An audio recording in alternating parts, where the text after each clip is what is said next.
Welcome to another episode of Crosstalk. My name is Kevin Tocci. I will be your host for the next 30 minutes.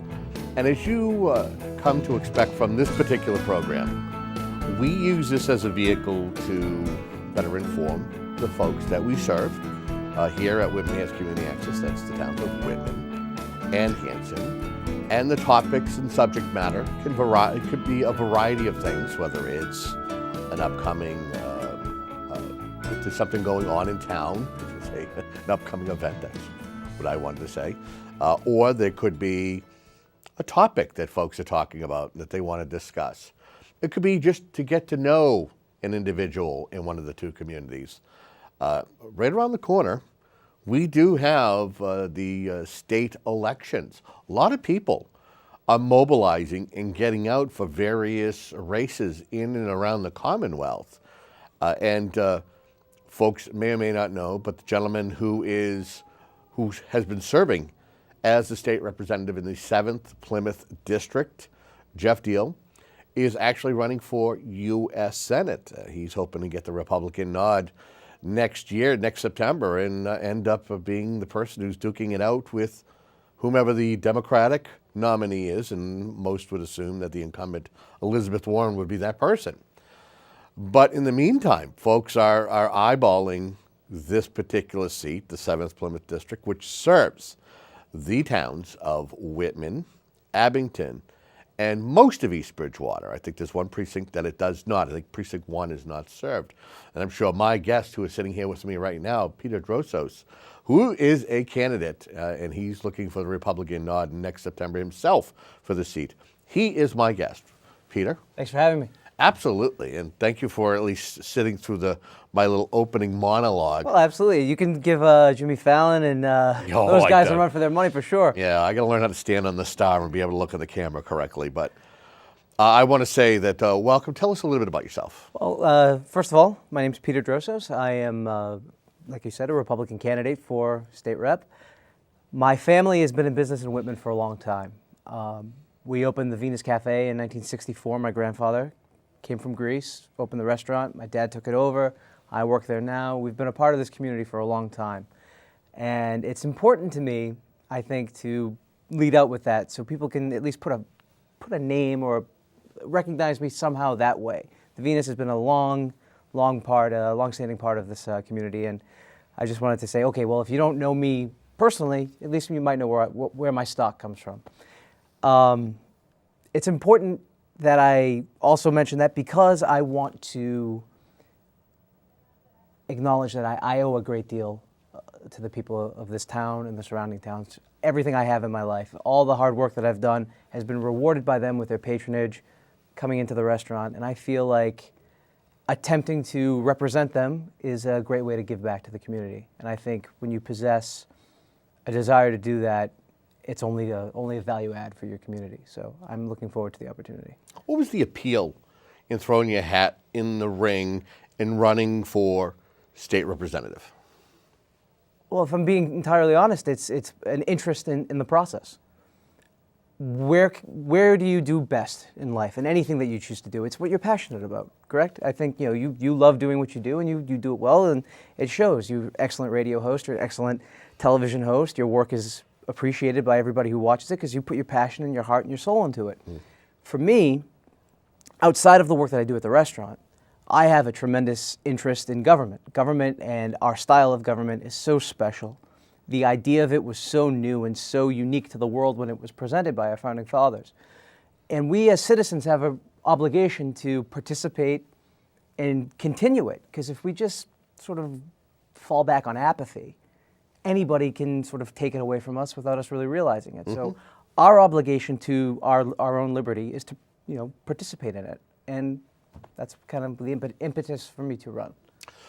What would you say some of your body of work when it comes to working with the community, giving back to the community, whether it's being appointed or somebody who or volunteering?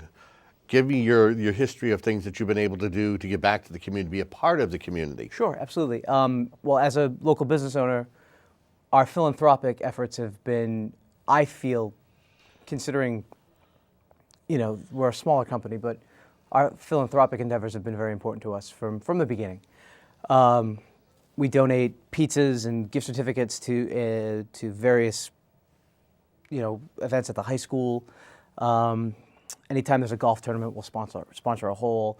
And I've done my best to sort of take the point on that, because my dad, my aunt, they have more than enough on their plate in running the place. I've tried to take the point on the philanthropic efforts, and that's given me an opportunity to meet some people in the community, meet some people that are doing some good work. And these are the people that participate. These are the people that care.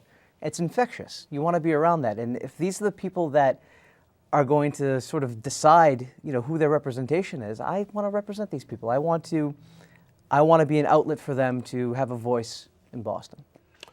Talk to me about the process of, considering before you initially, launched your campaign. And I know that, you're going to be getting out there, knocking on doors. Absolutely. And, again, it's early on in the process, and it's kind of a soft opening, as some folks would say, leading up to, again, my monologue as I open up here is a lot. This seems to be the norm for the upcoming state elections. A lot of people are getting involved and looking to run for office, whether it's running for governor, whether it's running for a rep seat or a Senate seat or what have you. People are getting out early and often, and you're one of those individuals. What was the process like where you were considering and you were speaking with some of your inner circle saying, how do I approach this? How can I be successful, in September during the primary and ultimately in November of 2018? The first step always in deciding to do something is actually measuring how positively it can impact your life or how negatively it can impact your life. If you decide to do anything, you have to measure these things out. And for my team and me, when we sat down and we discussed it, we said, look, it's an open seat. Anybody can run. There's no incumbent. There's no establishment that we're running against. We're at a point in this country where ideas are more important than ever because everybody seems to have one. And discussion, as important as ideas have become, discussion has become less important. People are more interested in shouting their opinion than actually having a conversation. I feel as though, coming from the right, coming from a conservative point of view, if I can be a conduit to the more moderate people or the more liberal people that live in this district and say, look, I'm here to listen. Here are my ideas, but I'm here to listen to what you have to say. The answer is always in between ideologies. You can pound the table and say, look, I'm right, I feel this way, but it's much more important to find the best of a sampling of ideas. That's how our government was designed to work. We all come from different places, different backgrounds, different experiences. We take the best of what we have to offer and we make a greater whole. And I'd like to be part of that process. You're attempting to hopefully be another Republican taking the mantle for the 7th Plymouth District. Prior to Representative Jeff Deal, you had Alan McCarthy, who was a Democrat. Sure. Before that, you had Kathy Tian. Democrat. Yeah. Don't ask me prior to that. Because Ron Whitney, Mike Sullivan, Andy Card, those are all three of them were Republicans. I think Mr. Kirby was a... Ned Kirby, that's correct. At some point. So there's lineage here. Sure. You understand that. But talk to me about the challenges of being somebody who is trying to be, these days people want change. We saw that last year in the presidential race. Absolutely. And it's one of those things that I've had conversations with folks, and they're scratching their heads that Donald Trump was successful. The problem with our country is when we are filled in regards to having a certain type of a leadership, after a while folks are like, I want change. And that change isn't necessarily good all the time, but the idea is instead of having the same ideals, and for 8 years, we had for Barack Obama, who was our president 2 terms. Prior to that, we had George Bush for 2 terms. So it's very rare that you see 3 terms of a particular party. Give me your thoughts on being able to being a Republican. Right now, you're the only Republican that is in the race at the moment. And trying to hopefully continue on with the party holding the 7th Plymouth District. Well, the first thing I'm going to say is that it's not so much important that your party designation win. It's that the people that you're hoping to represent you can resonate, your ideas can resonate with them. Good answer. Thank you.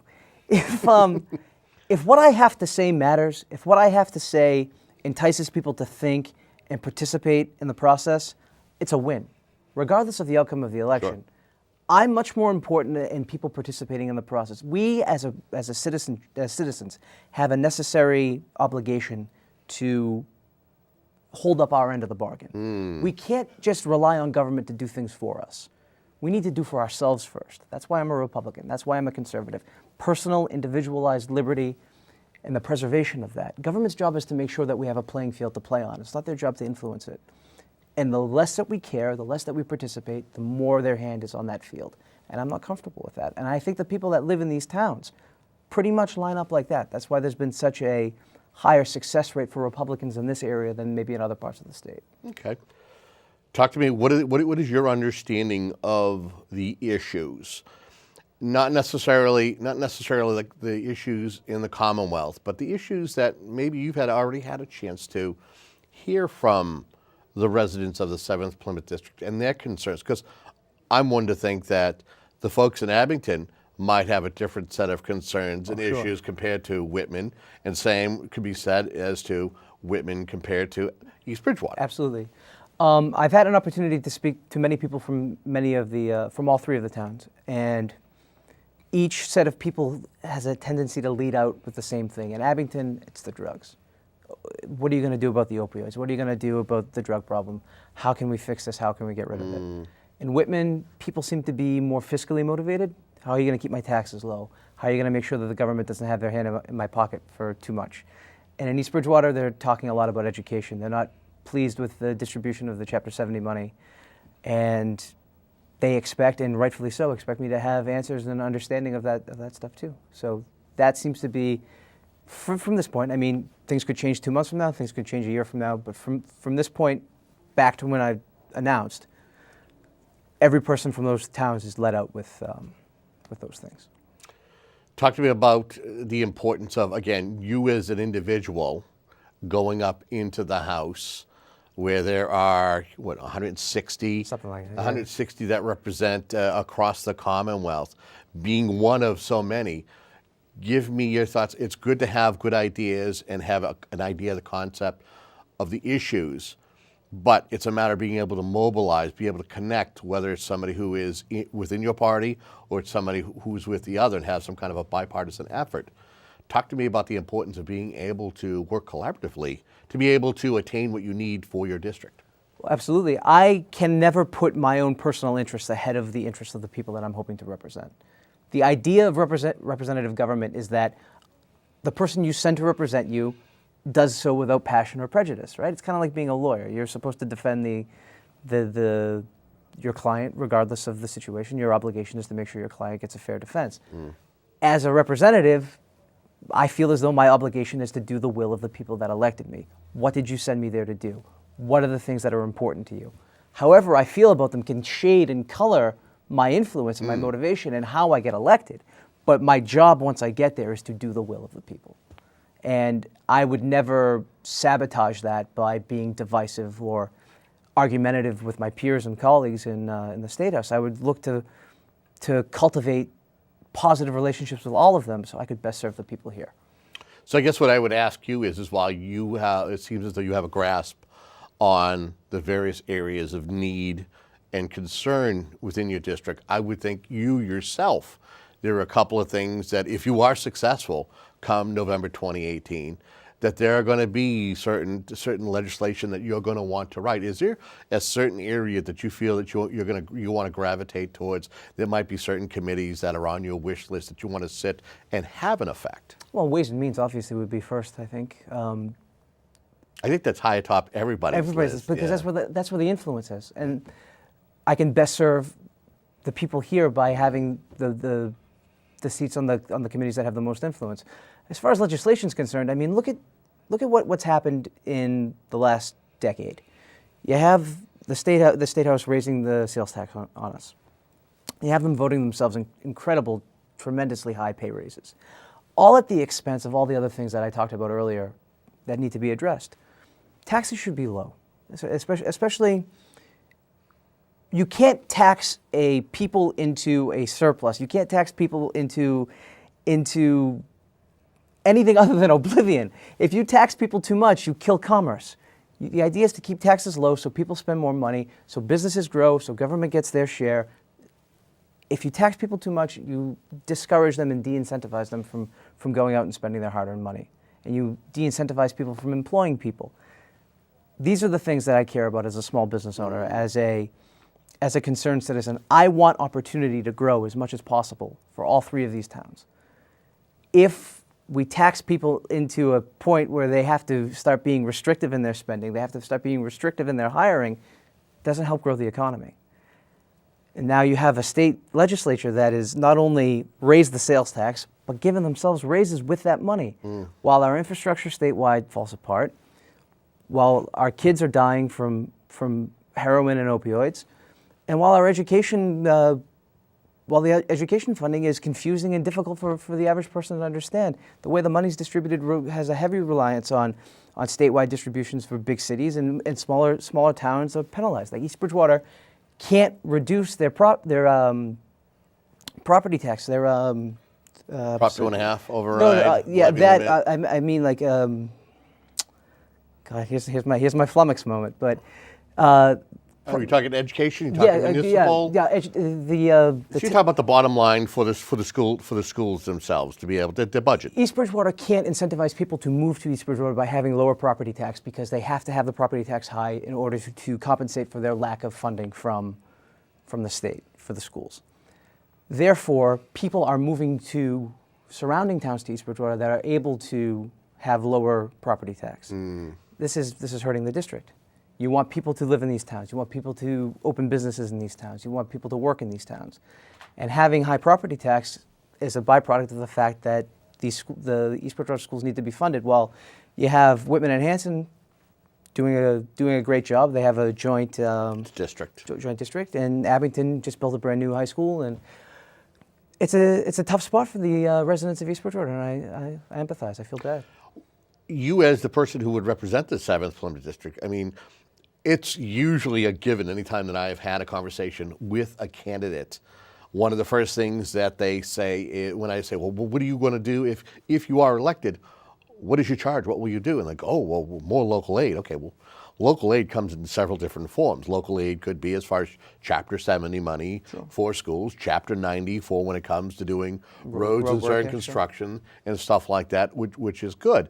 But can there be more done? I know that one of the big areas you're mentioning as far as the schools, you have unfunded mandates. Folks feel as though the one thing that is hurting a municipality or is hurting schools is unfunded mandates. What's your thoughts on that? As well as the formula. It seems like every time I turn around, and I know that they just redid the formula. It was actually done under the Patrick administration, and it kind of dovetailed. It's a horrible YouTube video you can go watch to try to educate yourself on it. Into the Baker administration, but it was something that the Department of Secretary and Education, the educational department of the state's educational department, did sit down. They did have a look at it and did try to tweak it.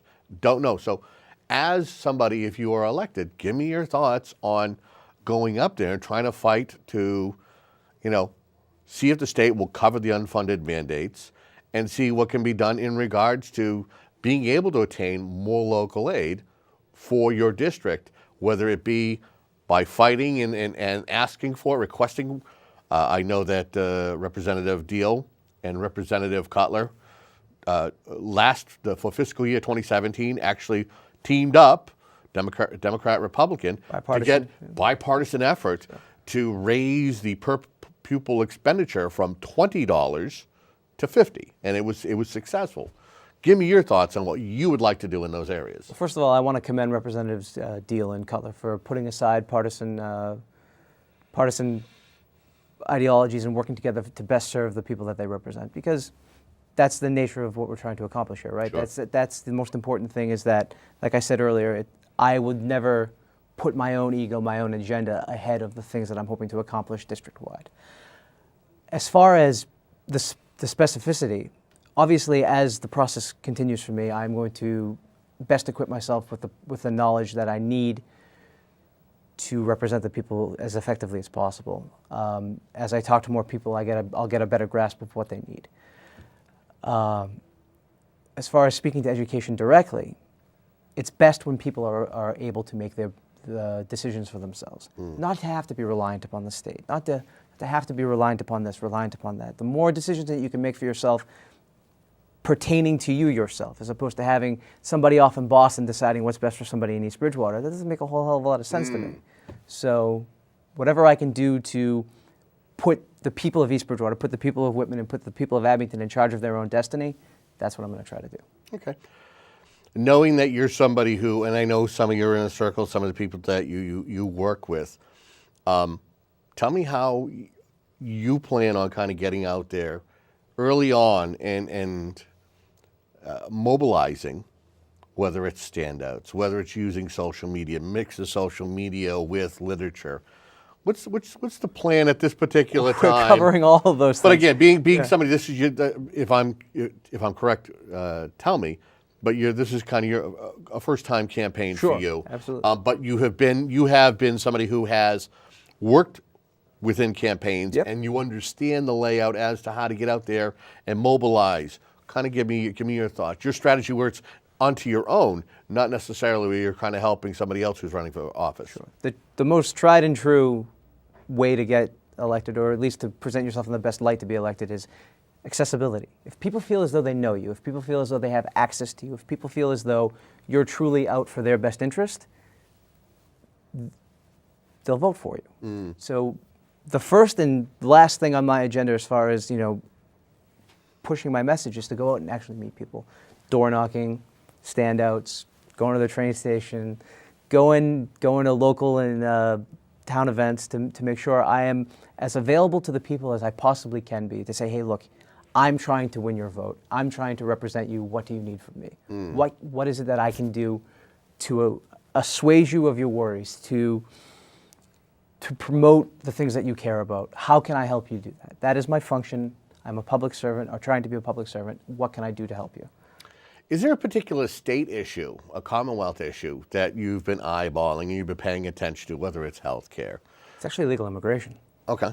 Give me your thoughts. I'm the grandson of legal immigrants. I'm a second-generation American. The process of doing that is important to me. My grandparents did it the right way. They came here with next to nothing, and they made a life for themselves, and by that, I was able to have a life.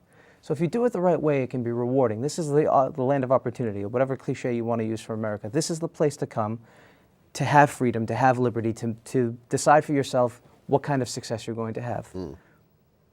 To see people not only break the law and come here illegally, but to have an apathetic government infrastructure that doesn't seem to be interested in deterring these people and sending them back to where they came from and forcing them to do things the right way, has a negative effect on our communities, however minuscule or small that it might be. When people come here illegally, they're forced to do illegal things to sustain themselves, which increases crime, which increases, all sorts of undocumented people are not bad people. Everybody wants to be here because this is the place to be, and I understand that. But if you don't respect the process, you become a burden to the people that are here legally working hard. As a small business owner, you'd like to see the money that you're paying in tax be used to help the people that have a fair say in that. We've spent $1.8 billion of our state budget last year was spent on illegal immigrants. That's too much money. We all work too hard to produce that, to not have that come back to fill our needs and handle the things that we need to have handled for ourselves. And that's a small fraction that you figure. I think the fiscal 18 budget was right around $40 billion. It was in a couple of pennies short or more so. But yeah, that's a fraction of your budget. Think of where the 1.8 out of 40. I mean, that's a big. That's where you get the two sides that would want to argue for or against it, and you've kind of already said, hey, I'd like to see this money. I can tell you that the people of East Bridgewater could use a bit of that $1.8 billion to make sure that their schools are better funded. I can tell you that much. Okay. I can tell you that the parents of every kid that's died in Abington, Whitman, and East Bridgewater will tell you that had more outreach been available, had more clinics been available, they might not have died from opioid related deaths. So $1.8 billion is a significant portion of money. Okay. Talk to me about, you're a young guy.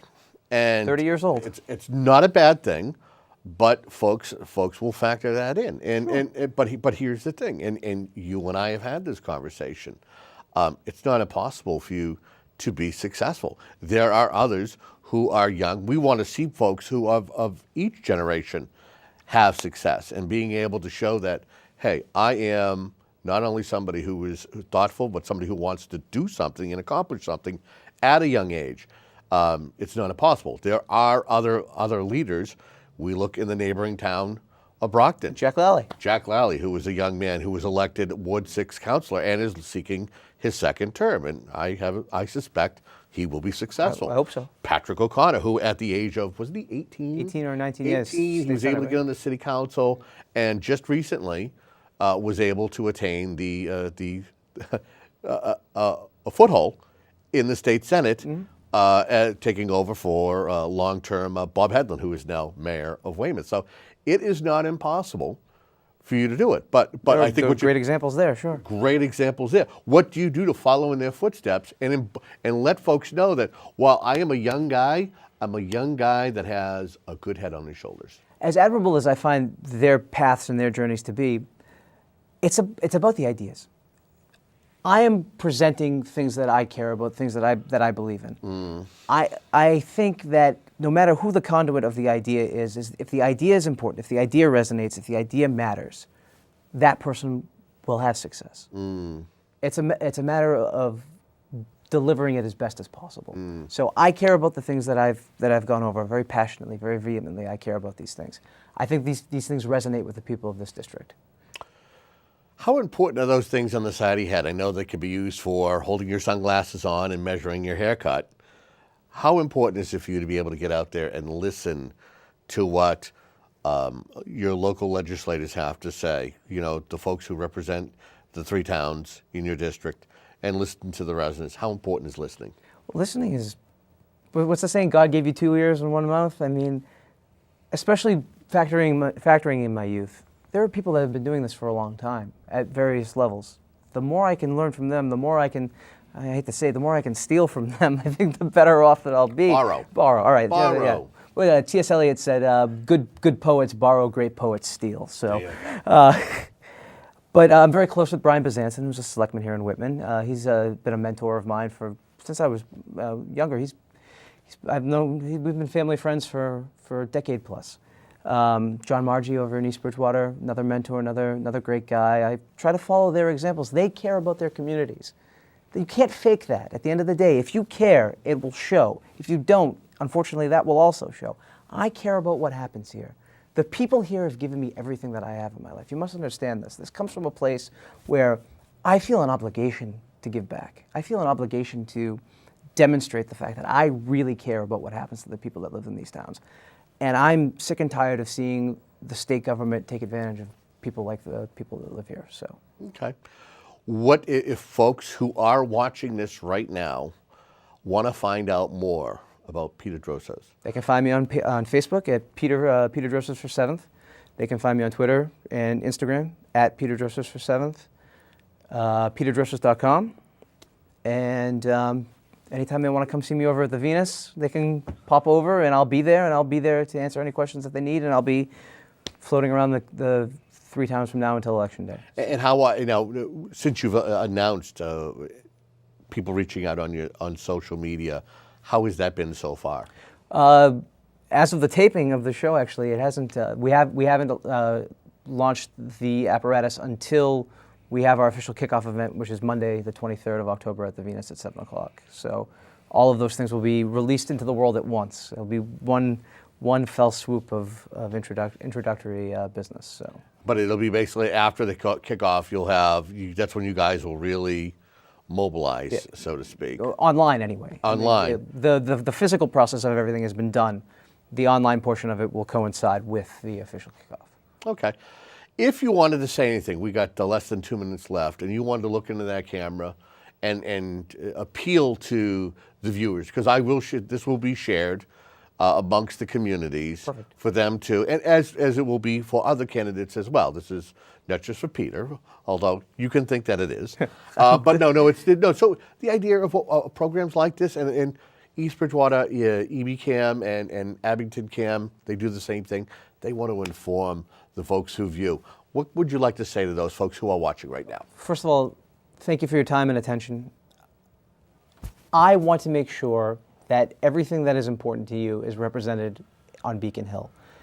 I feel as though we have a great example right now in Representative Deal of somebody who has put the needs of the community first. That's a great act to follow. It's not that I'm trying to be Jeff, I'm trying to emulate that portion of Jeff's approach. He cares about these communities. I care about these communities. I'm trying to pick up that torch and follow that mantle. So anything that you need, anything that's important to you, reach out to us, let us know. We'll let you know where we stand on the issues. We can have a great discussion, and I hope to be your next representative. Thank you very much for your time. Kevin? I want to thank you so much for coming in. Thank you for having me. And we'll follow what happens on the campaign trail. As like I said, you're out early and often. That's good. Yeah, I hope to be back. Excellent. And we thank you, the viewer of Whitman-Enhanced Community Access and any other access center that we may share this video with. It's important for you to find out about the candidates, what their ideals are, what they would like to do. See if they know how to listen. See what their ideas and if they match with yours. We hope to bring you more videos like this in the coming days. Until next time, thank you for joining us here on Crosstalk.